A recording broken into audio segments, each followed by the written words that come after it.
Well, good afternoon, everyone, and welcome to the CRC Music in the Studio. Omari Tao, how are you doing today? I'm just fantastic, super wonderful today, and so glad for another wonderful, pardon me, a wonderful event here and our extraordinary guest. So I'm great. And how are you yourself, Professor? I'm doing very good. Weathered the lightning strikes, and all is well. Sure, truly. Wonderful. How often do you get to say that in California? Not Not too often. often, not too often. Yeah. Correct. We do have a wonderful guest today, a return guest. I think this is our first return guest. I'm pleased to say. Mr. Darryl Taylor. Let me read from his biography so I can introduce him to everyone. Darryl Taylor's performances have been noted for their compelling artistry and authority. He has an he is an international career highlighted by performance of art song, opera, and oratorio. His repertoire extends from Bach to Breton and beyond. Recent performance highlights, pre-COVID of course, include singing the title role in Philip Glass's Akhenaten for Long Beach Opera, LA Opera's groundbreaking production of Dido and Aeneas, Pergolesi and Vivaldi's Stabat Mater with Lyric Baroque Orchestra of St. Paul,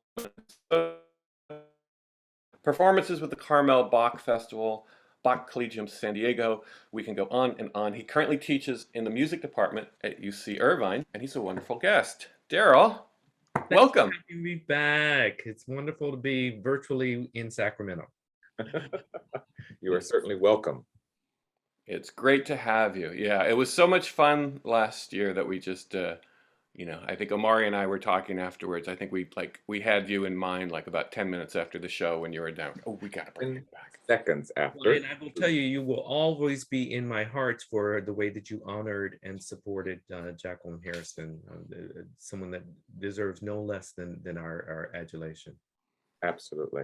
Absolutely. Yeah, and that was especially important because she's a local composer in Sacramento. So not only honoring her and everything that she's done, but somebody who's here in our geographic area. I think that was really wonderful. We want to welcome our audience members as well. Thank you for attending today. The chat is active, of course, in lieu of applause and all kinds of things like that. We hope you can be active there. There's also a Q&A, so if you have questions for our guest or for us about the program, please utilize the Q&A and we will do our best to get to those questions and throughout the program. But please, you're welcome to enjoy and chat away while we discuss the incredible career and life of Darryl Taylor. Absolutely. Let's jump into this, shall we? Yes, music, music. Darryl, tell us about yourself. Tell us about your start in music. Did you always want to be a singer? Did you start off as an instrumentalist? I was born at a very early age. I was raised in Detroit, so I'm a product of Midwestern education. I initially, actually, I have to tell you, uh, I had my foundation in gospel. I did a lot of gospel singing when I was a teenager, and I resisted the idea of professional training in the arts, because I grew up in a kind of worker sort of mentality that was an insecure way of doing things, and it was kind of drummed into us. And the bug bit me when I was a teenager, and I saw a production of Timbuktu.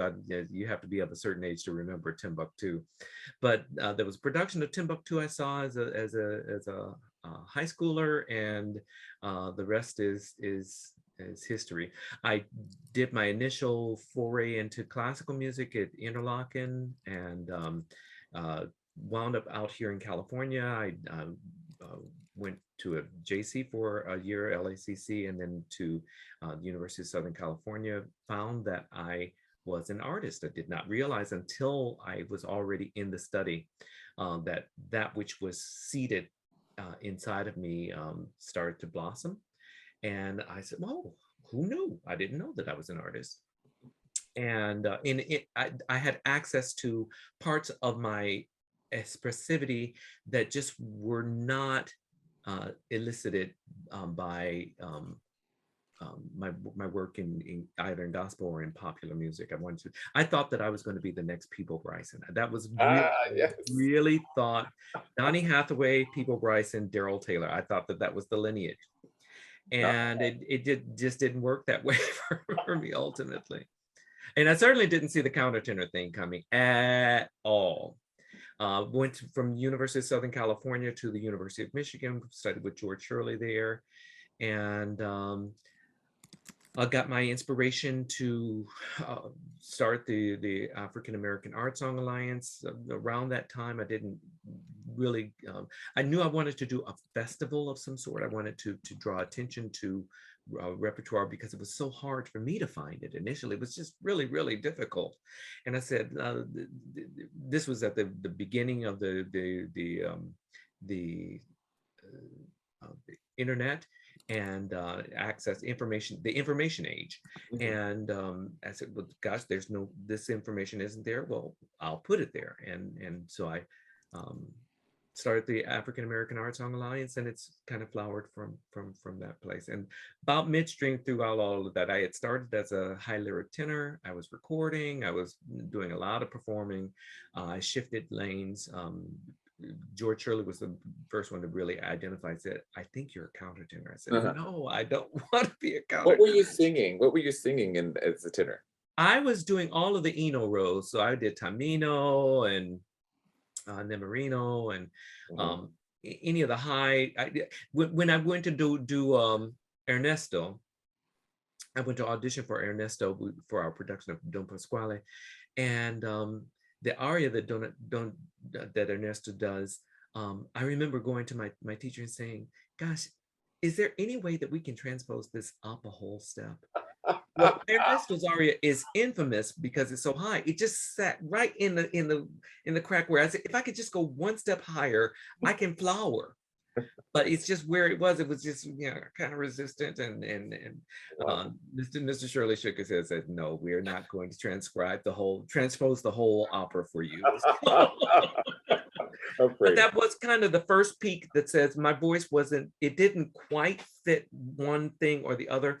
And when I was working with Mr. Shirley, there was something he was asking me to do. I don't remember the particulars other than I remember that there was recalcitrance.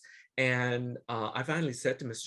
Shirley, I'm not trying to resist you. I think I understand what you're asking me to do. My voice does that an octave up.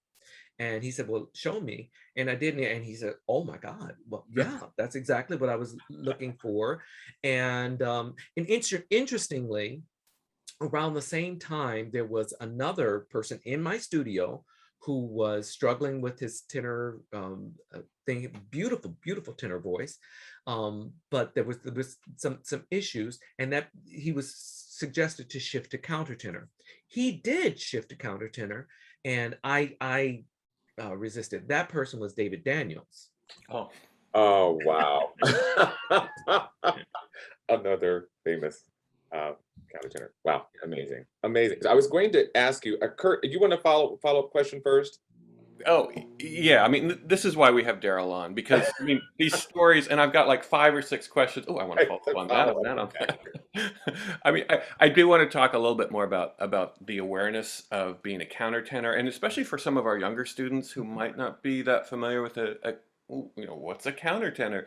But I did find it really interesting in describing sort of your upbringing and as you sort of found yourself in Detroit of all places, and the sort of the self-awareness of that, oh, I have artistry, or I'm an artist. Because, so often we talk about the nuts and bolts. You want to be a singer? We'll teach you how to sing. You want to be a pianist? We'll teach you how to play the piano. You want to be a composer? We'll teach you how to compose. But before that, and the idea of, oh, I have this elusive sort of sensibility and the sensitivity, and I need to put it somewhere, and I can develop the skills, I can develop the techniques, but how important is that, and to have that awareness? I don't know that I've never had the opportunity or the challenge to try and create artistry out of something. My position has been, you're an artist or you're not. That doesn't mean you can't be a musician, but being a musician does not necessarily equate to you being an artist. You can be a technician, or you could be someone that just understands the instrument. But there's that certain je ne sais quoi that translates across the footlights. And I will never forget. This is around that same time. Leontine Price came and did a recital at Ambassador Auditorium. I will never forget this as long as I live. I hope I always will remember this. That she did a really spectacular concert, and it was about her penultimate set that she did Minstrel Man. She sang Minstrel Man in a set of American things. It wasn't all African American. It was African Margaret Bonds along with Lee Hoybe and Ned Rorem, et cetera, et cetera. But what she did on that, it was something that I had never experienced in my life. And I had heard a lot of really impressive performances on various levels, but that thing that reaches out and grabs you, I was changed. I was changed as an individual. The only time that had happened to me before I mentioned Timbuktu, when I knew that I wanted to pursue that, I went as a high school freshman, sitting in the audience, enjoying the show, but so enwrapped by the costumes and the lights and the story and the pageantry and the grandeur of it. And I'd never heard singing on that scale either. To say, I had to hold myself in my seat, because I had to resist the urge to get up and get on this. They did this pageant throughout the hall. Oh, wow. And I really had to say, Darryl, don't do it. Don't get up on that stage, because you will be kicked out of school. But that was when I knew that this is it. I mean, it was like a fever. It was like having a bug. When you hear people saying, I caught bugs, yeah, it was absolutely like that.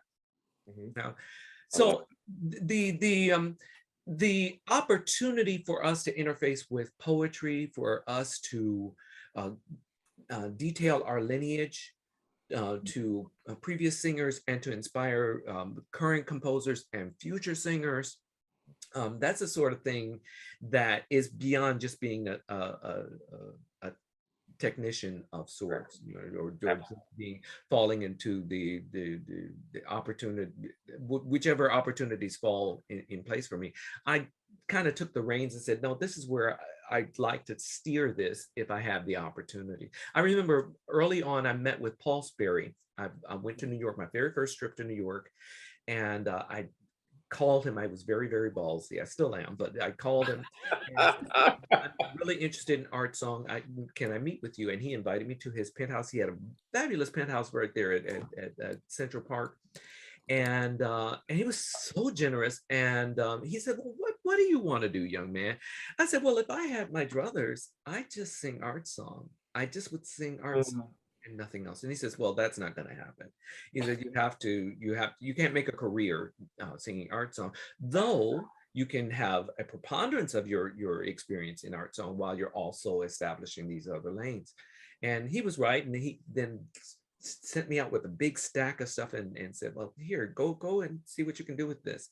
I also looked up, I was in Cleveland for an audition for Tanglewood, of all things. And I called. Listen, if you get a call from me, it's really likely. I'm not shy about calling people. I called Leslie Adams, and I was familiar with, this was back in the 90s, so I was familiar with a song that was in the Patterson anthology, For You There Is No Song. I said, surely this sort of artistry, this sort of craftsmanship cannot live in a vacuum. He has to have more than this. And so I called him. He again invited me to his home. And we had a long conversation. He played through a bunch of stuff. And then this conversation was not just about music. It was about spirituality. It was about his process and what he expects and all this sort of thing. And then he handed me this huge stack of music. And at that time, Leslie's music was written on 11 by 17 sheets. And so, because he is with good intentions, he just wanted you to be able to see the music. It's like, Leslie, turning this is a big deal. Yeah, I feel like the Flintstones when they turn tablets. This is not it's not sustainable. But he then handed it to me and said, "Here, see what you can do with these." And he gave me permission. He says, I give you permission. You can sing them anywhere." And I don't think he knew to whom he was speaking. And I went exactly and did that. I sang them everywhere I went. And then when it was time for me to do a debut recording project, I said, "Gosh," I called Leslie. I said, "Has anybody recorded this?" He says, "A song here, a song there." I said, "Boy, are they sleeping on this, because this is really, really fabulous music." And so my debut recording was H. Leslie Adams, "Love Rejoices," and it kind of put me on the map and drew a lot of attention to Leslie Adams music. Beautiful. It's wonderful. I love how you delve deep, even in your conversation, but delve deep into the many layers of artistry and the connections that come about because of it. I'm always talking to my students about their curiosity and where is it, and I think as artists sometimes take for granted that those who are not artists are not always that curious about various things.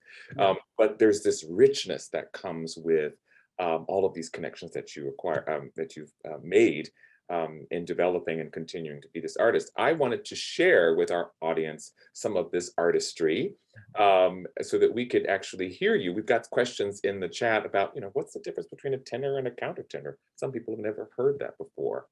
So let's hear what a countertenor actually is. I believe we would start with, was it Ombra Mai Fu, perhaps? Hearing that aria, lovely little Handelian aria. If we may, we'll get our lovely, fantastic instructional assistant, Gabriel Rivera, behind the scenes, as usual, to pull up that video, and we will enjoy this lovely performance by Darryl Taylor. Ombra Mai Fu.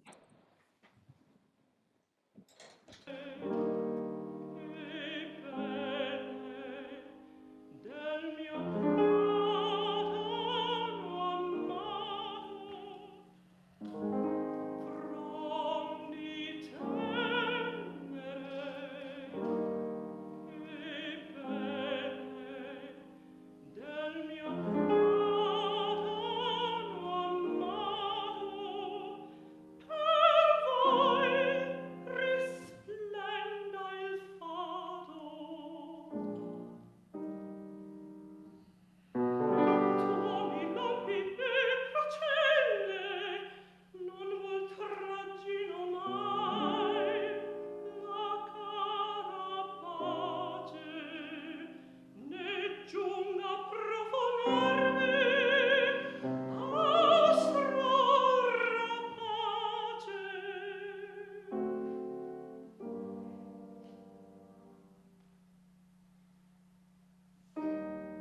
I melt.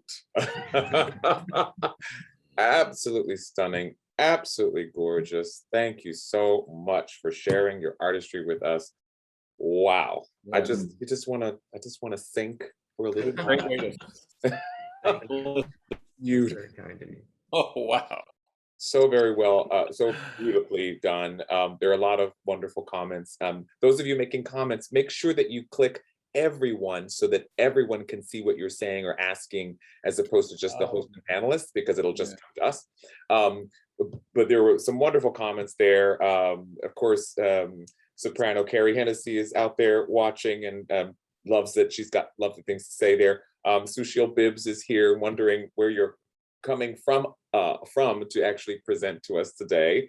We welcome you all, and all. I see students here as well. Hi, Sushil. I'm here in Irvine. Yes, in the state. So so thrilled to have you. That was absolutely stunning. Thank you. So wonderful. You mentioned a little bit about in the influence of George Shirley, and that's a major influence, I imagine, in your development and moving to become a countertenor. I was going to ask if there were others at that level in terms of influence to you in terms of artistic development, just technical development, any others, or is that the primary? Yeah, well, my undergraduate teacher, Michael Sells, really was the first to recognize that my head voice was not just a falsetto, or what we would traditionally think of as something that was non-functioning to the rest of my voice. Mm-hmm. But he didn't call it a countertenor. He just said, that's really interesting, and supported it. But George Shirley was first one to pull my coattails. When I decided to pursue that, 12 years after Mr. Shirley had made the first outlay of that, I was working with Elizabeth Mannion. Elizabeth Mannion was she was a emeritus professor at UC Santa Barbara, and along with a number of other institutions, and she was very famously Jesse Norman's teacher. So I was working with her in Minnesota, and as a mezzo, she's so spectacular. So let me tell you why it was so important, because where she couldn't find words to express it, she would just sing it, and everything in my being said, I know exactly where that is. I know precisely where that is. There was no funny business about it. She would say, it's here. Ooh. Now this is in her 80s. She was doing this. It's here. Boop. And oh, okay, I know exactly. And I never really had that with any other voice teacher. You know, it's wonderful as Mr. Shirley was. His voice was very, very different from mine. And when I tried to sing like him, my instrument obviously struggled in a certain way. Michael Sells, you know, I think that was more, my tenor was more aligned with what Michael Sells was doing. Michael Sells was a famous advocate for Britain. He was Britophile, and he sang a lot of Britain. Yeah, Britain is to die for. He's done some stuff for countertenor, not nearly enough. And I did a lot of work with Britain as a tenor. And I'm always sitting, and when I get a smart one, I have one in my studio right now, a smart one, I said, boy, are you in trouble? Because there's a whole repository of repertoire that I really would like to work on with you. I have a lot to say about it, and I usually can't, because, you know, I tried it once with an undergraduate to offer them Canticle 1, and they handed it right back to me and said, no, sir, I will not be I will not be spending the time necessary to get this right. I did Canticle 1 as an undergrad, you know, why can't you? But I also did songs from the Chinese and Sex Holden and Fragmenta, and you know, you were pushing yourself to all of these discoveries of new repertoire. Crazy. I had it because of the proximity to Michael Sells. Michael Sells, you know, knew Britain, new peers. And my freshman year at USC, they were doing a Britain festival. And so my ears were like, whoa, that's different. I had not heard anything quite like that. And to have your teacher, this is the thing, when you can know where your teachers hot spots are. Michael Sills was always good on teaching me a bunch of stuff, but if I brought Britain to him, he just lit up and everything was very, very different. And I mean, my freshman year, I was doing at day close in November, which is pretty, out there for but it taught me some of the stuff that I needed to do, but also oriented my ear to say, this is, I have a penchant for making, it sounds like I'm ringing my own horn. I just know where my strengths are. And if something is angular or other people would sing it and it would just kind of lay there. I could just hear, I could see how to bring that to life, how to make it more vivid and try as best I can to be artistic in the expression. So though I haven't done very much Schoenberg, if I were to do Schoenberg, that's how I would do it. I have done some of the atonal stuff of Dion Price and Hale Smith and I think I excel in that sort of place. But I think it's really hard to communicate that if either. How do you tell someone to sing atonally but sing it beautifully, sing it expressively? It's hard. But so knowing where your teachers hot spots are, what turns them on, it really it's to your advantage if you know that your teacher really excels in early music. Why would you not do early music to get what they have to offer? Yeah.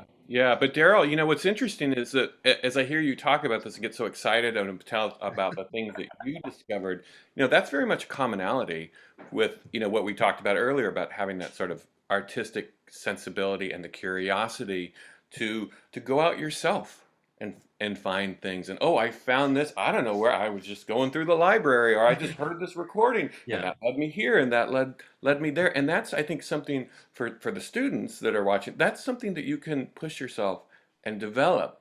So I have some students that are what I call good soldiers. They'll do exactly what you tell them to do. If I tell you to do this 25 times, you will do it 25 times and you'll say, would you like for me to do it some more? So that's a good disposition to have. But then I have some radicals that like, I want to do this.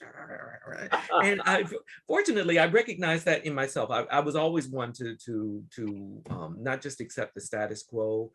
I have to say, it has meant some discomfort for me because I'm not one to just take, the toe the line and be a good boy and answer the questions the way that you want me to answer them. But that also speaks to who we are as individuals and that sort of thing. Yeah. So and maybe that's a good segue to talk about taking control of your career and finding things that aren't there. You in 1997 you started the African-American Art Song Alliance, which has been going strong for so many years. And so next year will be our 25th anniversary. I saw conferences. You had a 20th anniversary conference. Could you tell us about this and what you've discovered and what you've been doing and the impact it's had? So I said I put information out on the internet, but I was certainly not the first person to investigate.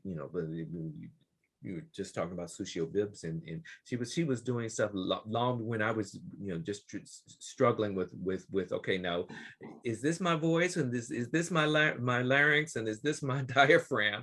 She was already doing that work, and she and a lot of a host of other people were doing that work as well. But I founded the African-American Art Song Alliance essentially because a good friend and colleague, Louise Toppin, we were students at Michigan. And as we were making our initial forays into the professional arena, we would every now and then would find our paths crossing. And it was astonishing. We were doing a lot of the same stuff. And because Louise is a really good friend, I said, well, Louise, listen, I don't want to be your competition. I don't want to, work at odds against you. Is there a way for us to coalesce our stuff so that we are working in tandem? And she thought that that was a good idea. And the other thing was we expressed concerns that there were people that were representing themselves as being specialists in African American art song, and we were a little suspicious of some of the what we thought of the quality of what was going forward, or the fact that people were presenting themselves as specialists, but what they knew was the Patterson anthology. We would all, jokingly say, you're not a specialist in African American art song. You're a specialist in the Patterson anthology. Present it that way. Say, I really know this Patterson anthology, but it goes beyond that one anthology, And so we came up with a mission statement and what we thought were the essential things that we needed to shore up for this sort of study. And then I had written an article. I had taken an independent study with Willis Patterson towards the end of my doctoral work there. And it was the name of the paper at that time was What's So Important About Studying African American Art Song. Dean Patterson liked what I did, suggested I get it published in the Journal of Singing, and that we changed the title to The Importance of Studying African American Art Song. It's in the January 1998 edition of the Journal of Singing, still available in libraries, etc. But as part of that, there was an appendix that Nat suggested to me of composer information with the composer names, their dates, and their publisher information, just to make it easier for people to access. And that really became kind of the nexus of what I put online. I put that article, and then I fleshed that appendix out further and found other links so that just made it easier for people. Say, if you're looking for like a nesting doll, you go and you click on one link, and then that takes you to other links and that sort of thing, which is, if you're smart about using books in the library, that's exactly how you flesh things out. You go to the bibliography and for a source, you find a source, you go to another one, and its bibliography has even more information. So it was on those same sort of ideas.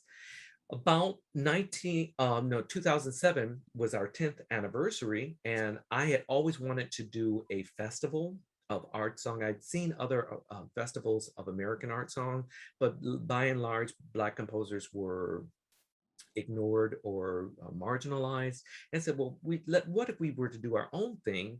And I presented the idea here at UCI. I was on the faculty here, and my chair said, well, Darryl, people come here and say, listen, if we have a conference of 15 people, it will be a conference of 15 people. That will be what it is. But we're going to do this. We're going to mark 10 years of service. And I was really shocked by the response. People came from all over. I mean, I was in tears saying, you came to it's such an indulgence for me to be able to spend this time with the people that I admire. I mean, people came from England, and it came from Germany, and the New York and Chicago and Atlanta and Dallas and all over the country to little old Irvine to celebrate African American art song and to investigate further. And so it's a real Herculean endeavor, and I work largely without TA assistants, and so I said, gosh, I can't do this every year. People were wanting me to do it every year. I said, well, tell you what, we can do it every 5 years. We'll mark it. So we marked the 10th anniversary, we marked the 15th, the 20th, and God willing, we'll mark the 25th. Of course. And I'm starting to establish the parameters of that now, and we invite their lectures and master classes and a ton of, I mean, really, really high class performance, high quality performance.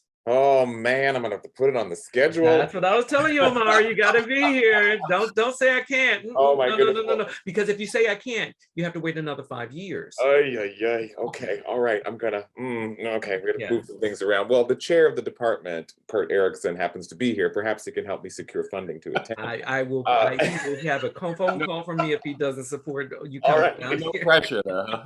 No pressure. Well, Sushil Bibbs, who you mentioned, is watching and enjoying the program now, and said that she had a wonderful time there and presenting a film. I'm not sure which one, if it was the Higher Sisters film. Then I was so glad to be a part of that. Sushil, for those of you who don't know, is also a local here in Sacramento and a champion of African-American composers, an incredible singer in her own right as well. So, and we gave her a research award the alliance. There you go. I love all the connections. It's incredible. We want to listen to some more of your voice.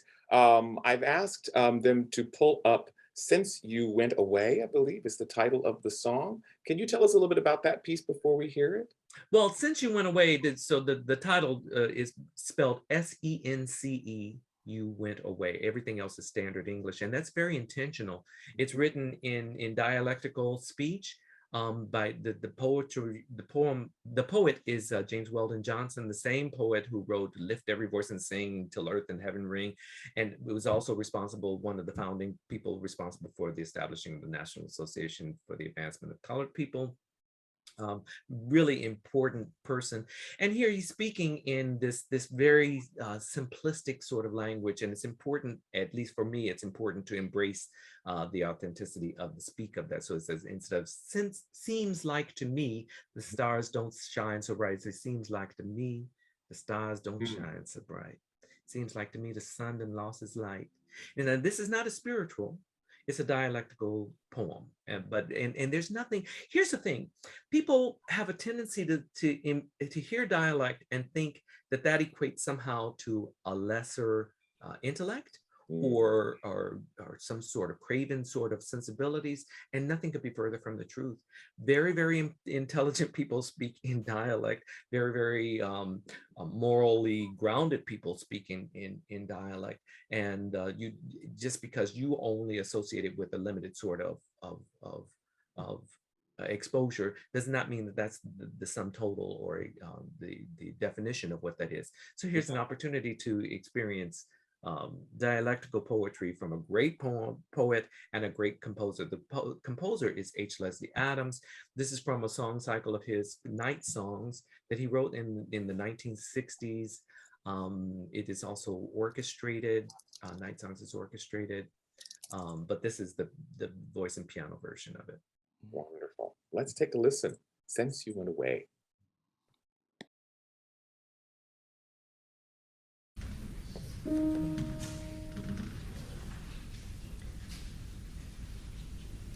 Seemed like to me the stars don't shine so bright.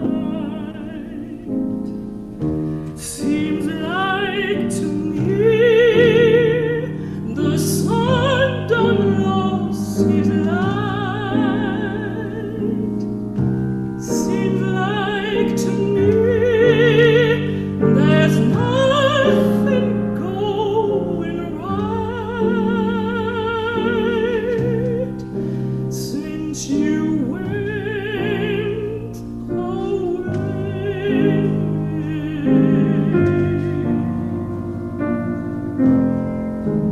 Since you went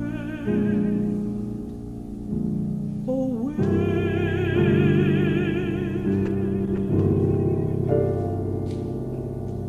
Seemed like to me the sky ain't half so blue.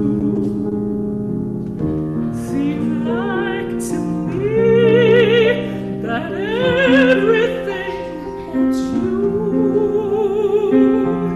Seemed like to me I don't know what to do since you went away.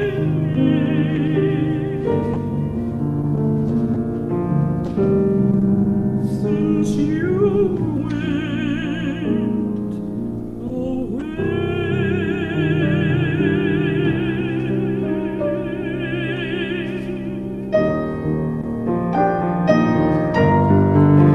Oh, everything is wrong.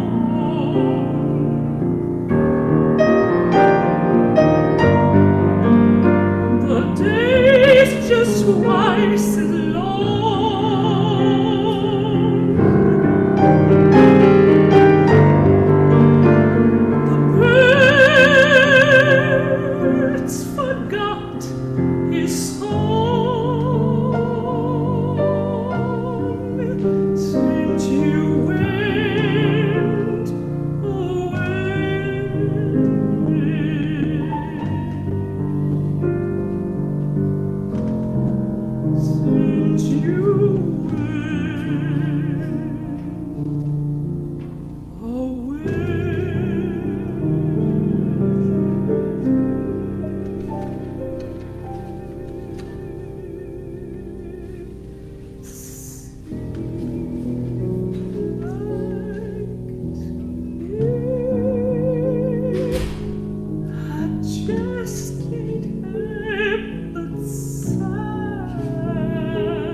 Since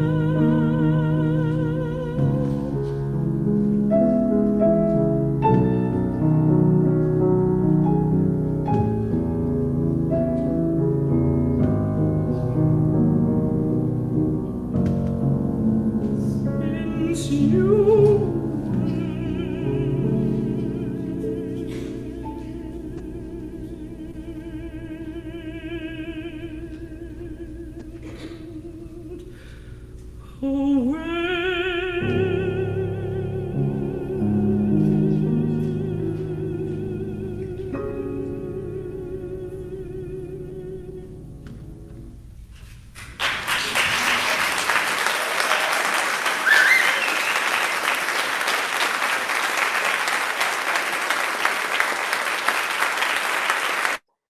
Mm, mm, mm. Wow. I That just was the threw my great hands Maria up. Corley on Yes, piano, beautiful, beautiful, Miss who's Corley. also a great composer in her own right. Yes. And that was my Ooh. first performance in the U.S. singing those Leslie Adams things that I had already recorded as a tenor. And I have to tell you, I was so unsure. I don't know if the same voice is going to come out. I don't know if it's going to translate, if people are going to laugh at me, because they were so accustomed to hearing me sing this, not quite an octave down, but maybe a fifth lower. So, but I did that in Cleveland at the East Cleveland Library at the invitation of Leslie Adams. So, Oh, gorgeous. Keep that in your rep. I mean, look at the chat is just, It's blowing up, and I imagine a lot of people are going to. Can I sing that song? Can I sing that song? it comes in 3 different keys. The night songs is for everybody. Does So. it come with an extra lung for those long phrases? Because that's what you got to come by that the hard way. A lot of apologia work. Yes. I don't know whose turn it is. Kurt, is it my turn or is it your turn? I don't know. I don't know where we go after. I'm lost after the beautiful singing. Yeah, we wanted to ask. I mean, the passion is very clear. The work that you're doing for African American art song, but there's also sort of another layer in terms of your work focusing or bringing to the fore a lot of women composers as well. Sometimes African American women. Etc. But can you talk about the importance of this and how this folds into the rest of your? It's clearly there's an intersectionality that exists between the African American and women composers, but very early on, women composers were writing for me. And the very notion that more than 50% of our population don't have the same sort of artistic yearnings, and the idea that sort of thing would be sublimated or marginalized or would be somehow inaccessible to people is, for me, rather unacceptable. And because of the state of the institution, we have to work with intentionality to bring underrepresented composers, be they because they are women or because they are from a culture that we don't quite understand. You have to work with a very, as I said before, intentionality about it's the easy route is can leave you programming all males, or it's certainly all white men. It's not hard to do that. And here's the other thing: people wouldn't find it uncommon or unsettling. You'll see it when you go to any number of artists programs or programs for art organizations in the Western classical arena, that people don't think about it at all. Matter of fact, sometimes people will talk about they're embracing diversity, and they'll say, so we have Norwegian and we had some Swedish, and we had some Czech, and some Russian, Yeah. and some Spanish. Wow. Woo, And Spanish. they're all white men. They're all, every single one of them. They may be different shades of white men, but they are all still white men. As if that is, and I one of the things that compelled me for this sort of thing was when I first started teaching. One of my initial jobs was at North Carolina Central University, which is a historically Black university. When I arrived in my studio, my predecessor, with good intention, I don't think she intended anything of ill will with this. She left a poster on the wall that said, "The Masters of Music." I think we have that.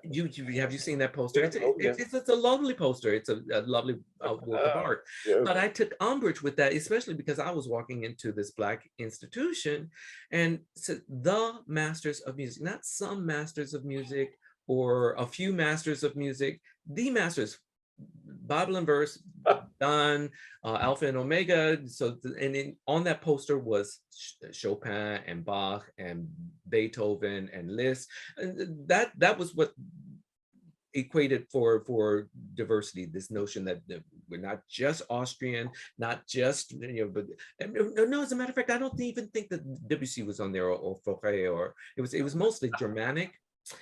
And the first thing I did was took that poster down and said, "Oh," and here's the thing: I should have left it up and scratched out "the" and said "some," and then populated that with some other picture of Hale Smith, or a picture of Chevalier de Saint Georges, or other things, so you could start to see that if you don't work with dispatch to correct that, it is very, very easy. The easiest way is to continue, because we're in an echo chamber, and we think that if we've done all of it. There was something that happened. A colleague of mine discovered a portion of an opera that had not been performed by Mozart back in the 90s. And it was all anybody could think about, all anybody could talk about, that there was this new piece of a work by Mozart that hadn't been done. People worked with great urgency to make sure it gets performed. And so really, that William Grant still wrote 9 operas, right? That he wrote 9 grand operas, and you haven't performed a single one of those. And we don't have to go and find a piece of it. We have the orchestration, every little bit of it. But somehow that, if you don't work with intentionality, that can completely get overlooked. That's my concern right now. The first work by a Black composer is making its debut at the Met this month, I believe. It's Fire Shut Up in My Bones by Terence Blanchard. But my concern is there's H. Lawrence Freeman wrote 12 grand operas. When exactly do they see the light of day? H. Leslie Adams has an opera, Blake, has never been done by a major company, has never been staged by a major company. William Grant still does not need my affirmation, but he certainly needs my energy. And the same thing with Howard Swanson, the same thing. And for women composers, they don't need my affirmation, but they need my energy, and they need it with intentionality. So I do a lot of work with Juliana Hall, Dion Nielsen Price, who wrote for me when nobody knew my name. She was writing things for me. Lori Laitman, Maria Corley. So that's what informs that perspective. Fantastic. I love this notion of intention, that you as the singer are taking on this level of intention. And the conversation is about, artistic directors, music directors, all kinds of other things, boards of larger programs, music conductors, professors who are assigning music, et cetera, et cetera. But as the singer, you see this intention. This may be connected again back to being the artist, the curious person that you are, the person who needs to tell the story, and understanding that there's a rich, incredible story happening in front of you, and really wanting to get into all of the bits of it, not just the one sort of portion of it. I'm hoping that students watching also see their role in I mean, for me, it was, I worked in the library. I worked in the music library. So it was like, oh, what's that? Oh, Yeah, no one's doing that. Can I do this? And like, no, you can't do that, but you can do this. You know? yeah, you do have to be careful about that sort of thing. So I've had a number of students that have that come to me with ideas saying, well, where am I on this spectrum? And I had a student that was doing a BA project, and we were trying to figure out what's going to be a performance project, and we were trying to figure out what's going to be the best representation. Do you want a kind of a comprehensive sort of view, or what have you? And he was Filipino, and I asked him, I said, what do you know about Asian composers? He says, nothing. And I just said, laid it in front of him, I said, are you comfortable with that? And he says, well, as a matter of fact, I'm not. I said, well, I think that kind of identifies for you where your research needs to be. If you don't know anything about it and you're not comfortable not knowing, continuing to not know about it, well, what's stopping you? I'm not telling you you can't do it. You know, matter of fact, I'm encouraging you. Now you got to do the legwork. You got to put some sweat equity into it. But you know, once you're done with that, then you'll be one of the founding representatives of people doing this sort of research if you do it right. Right. Absolutely. Yeah, I think that's always a shocking proposition for a lot of students. I asked a student, I think she's on here today too. I said, you know what, do you have any ideas what you want to sing this semester? Like, I have a say in that. I said, well, I mean, sure, let's have a conversation. Hopefully you've been looking at things, and there's so much wonderful stuff. And you have to tell them that don't surprise me on the day of your jury and say, I'm going to do Crazy in Love by Knowles.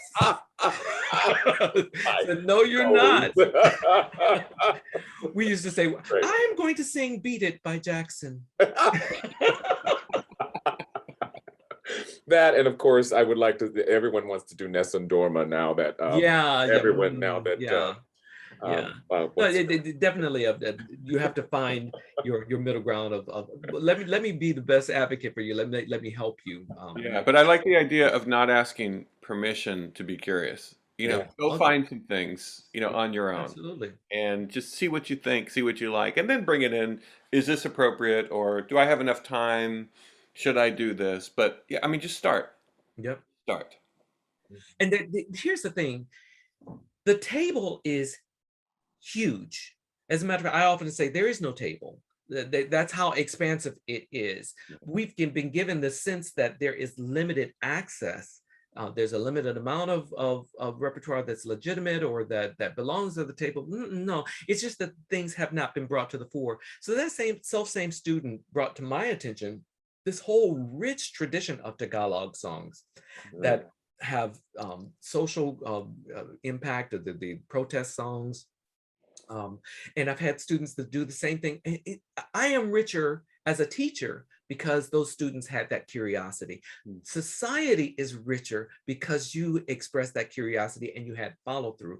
So students that brought to me Korean songs that said, oh, I had one that I can't, forgive me, I can't remember. It's about a mountain, and it's not coming immediately to my mind, but it's about a mountain. It's a really pretty song. But when they told me, well, people in North Korea and South Korea can see this mountain, and that's their unified. Oh my God, why doesn't everybody know this? And it's a really pretty song, but so much more powerful, so much richer because of that sort of context, and makes you more curious. Then you hear that and say, what else don't I know? I had a student that did a whole series of songs in Quechua. I said, guys, well, one, I didn't even know Quechua was a language. I didn't know that they certainly didn't know that there were these art songs written in this sort of thing. And she went on to not only did that, but then she went back to Peru and she established herself as a leading artist of Quechuan art songs. Amazing. Wow. There's so much out there. There really is. Yeah. So Amari, I'm wondering if we should play maybe one last track before we finish up. Yeah, let's do that. We've got. Are we doing prayer, or are we doing the bonds? Well, you have a we're talking about preference? women. Can we hear something about? Let's hear the bonds. Yeah. So this is "To a Brown Girl Did" by Margaret Bonds. Is there anything you'd like to say about it? I've actually assigned this song before to students. It's such a gorgeous piece. It's also art Well, that the poetry is County Cullen. Yes. County Cullen was one of the founding intellects of the Harlem Renaissance, and not a lot of songs have been written on County Cullen's text, which is really shocking to me. I then went about commissioning a number of works on County Cullen's poetry specifically. I didn't commission Margaret Bonds. Margaret Bonds was dead before I came on the scene, but this was her response to that sort of thing. Margaret Bonds, of course, was a big friend of Langston Hughes, and she would likely have known County Cullen specifically. And this is doleful. It's very so. Margaret Bonds was a magnificent pianist.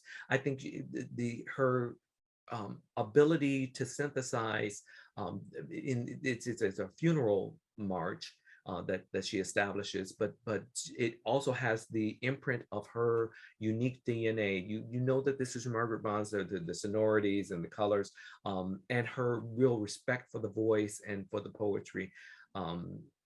But within a real economic means. She could have filled it out with a lot of flourishes and other things, but she keeps it really kind of tight and succinct, but it really gets to the heart of the matter. Fantastic. I hope you all notice that our guest refers to the poetry often first when talking about art song, right? These are composers who set poetry, existent poetry, to create this new art form. Unless you're talking about Brahms, you're usually talking about the poetry first. Unless you're talking about Brahms, right? Exactly. Absolutely. So let's take a listen here and watch this next video of To a Brown Girl Dead.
Wow. Another gorgeous piece. But there's a good question here from an audience member here. What's your process when working on a song, from selecting a piece or receiving one to the performance? How do you get to a point where you feel like you can best express and communicate your art to the audience? Well, you know, with every piece, without exception, I start with the text and I try and understand where it's going. And oftentimes, if you're successful at connecting that's whether this in English or in a foreign language, you got to find where the hills and valleys are, so that when you take that to the music, ostensibly I'm in the mind of the composer as much as I'm in the mind of the poet or the librettist. to see, what speaks to me personally. And then to try and again get into the mind of the composer to follow their process to get to the root of what was inspiring them, not just to be repetitive or to recite something. So you said to do this interval, I'm going to do this interval. I wonder why they did that interval, and as opposed to this other thing. What does that portend? Fortunately, working as much in contemporary music as I do, you can talk to composers. I mean, can you imagine if you had the opportunity to talk with Schubert and say, well, why did you move to this modality? And do you really mean us to take this much time or et cetera? So availing myself of those resources, I think is really important as well, whether or not it was written for me. Fortunately, a good number of things are written for me. And so I have the imperative to talk with the composer. But if something isn't written for me and I have access to a composer, it's a nice little opportunity to say, I'm thinking about doing this. Can I talk to you about it? I tell you, I've had maybe one or two composers that, were having me pump my brakes, say, who are you? Why are you reaching out to me? But I've reached out to George Walker. I mean, Pulitzer Prize winner George Walker. I mean, and so I'm emboldened in that way, and I encourage other people to say, listen, as long as you're respectful and you want to make sure you have a printed copy of the score. I learned that early on. Don't take a photocopy to the composer and expect to get anything other than the side. I say, well, tell you what, why did you buy the score first? Right. Then we can have this conversation. But so that's part of the process. Obviously, you really need to understand your instrument. And so if you don't yet understand your instrument, you can't really appreciate the other layers of this. Doesn't mean you can't get started with really understanding and concurrently having respect for text and doing everything as true to the score as possible, but then liberating yourself from the score and recognizing it as a creative endeavor. So I was just having this discussion with Louise, and we were talking about Adolphus Hailstork, and I said, at some point I have to stop counting. Now that doesn't mean I don't know what the count is, but when you have so much mixed meter, there's a piece of Adolphus Hailstork's that goes from 11/16 to 7/8 to 9/8 and 5/8 and to 3/4, and yeah, that's really interesting math. But at the end of the day, it's a dance. Yeah. When you're in a dance, you're not thinking about 1, 2, 3, 1, 2, 3. You need to just feel where this is going. And if somehow in the middle of that you say, oh, I'm stumbling here, then you need to pull yourself out of. Don't be so creative. Just be analytical and put on your mathematician brain. How does this math add up? Once the math is added up, then you really have got to stop thinking about the math and go into the feeling of it and the expressivity of it. Yeah, Darryl, it was interesting what you were saying about looking at the poetry and trying to find the meaning and follow that. And, as Amari and I can attest as composers, it's our job as composers to do that first and to try and amplify or comment it to make it as easy as possible. So as you're reading this and you're going, oh, I see what's going on there. Oh, and I see what the composer did to help me out here a little bit to make it even more expressive, to sort of amplify the experience. I don't think it necessarily has to be easy from a composer. I mean, you look at George Walker stuff, nothing's easy about George Walker. No, there's nothing easy about it. But clear and concise, that for sure. Concise helps you to avoid making mistakes. I was talking with Leslie and some other composers about amendations they were making or indications they were making, and I had a conversation with Leslie saying specifically that Leslie, assuming this reaches the area of standard repertoire, you're going to have a ton of performances. Some of them are going to be good and some of them aren't going to be good, and no amount of micromanaging what you write in that score is going to remove that. There are going to be some people that are going to do it well, some people that will be really flummoxed by all the specificity in a score. You have to respect it. If you start writing, however, with the same sort of language, so there are certain key things that if you want a Puccini and quality of voice, you'll do the language of what Puccini put into those scores. And any Puccini singer will know it. They'll the shorthand say, oh, this is what he wants. And anyone that's not a Puccini singer, they look at it and say, what is that? What is slancio? What is this tentato? What does this mean? They won't know what that means. And it doesn't matter. You can keep hitting the pig over the head. It's not going to be a goat. You know? Very true. I love it. Darryl, this has been so much fun. This is really great. I think you're on the short list for year 3. I got to tell you right off. Yay!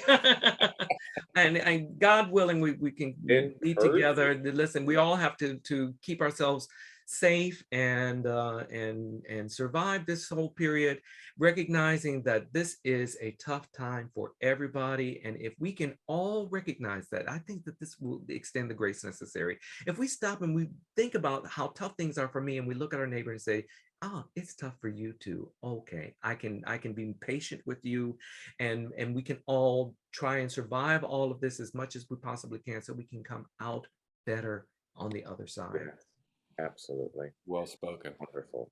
Coming out better on the other side. That is a great closing phrase for this wonderful, wonderful day spent talking to Darryl Taylor for CRC Music in the studio. Thank you so much for being here and sharing your wonderful story and all the wonderful initiatives that you have created and that continue to advocate for. It is so important. It's so wonderful for local communities, but also just the broader history of our art. So thank you for all that you do. Thank you to our audience for being here today. We really appreciate you. We hope that you will go to those links and follow and pay attention to what's going on with the African American Art Song Alliance and other initiatives taking place by Professor Taylor. And also those of you, of course, you know, we're here every Friday at noon. So we hope you'll come back next week as well. But we also hope that you will stop by this evening at 7 p.m. We have a special event that we're doing called Musicians for Afghanistan, and it is a benefit concert at 7 p.m. It's streaming here as well via Zoom. So check out our website.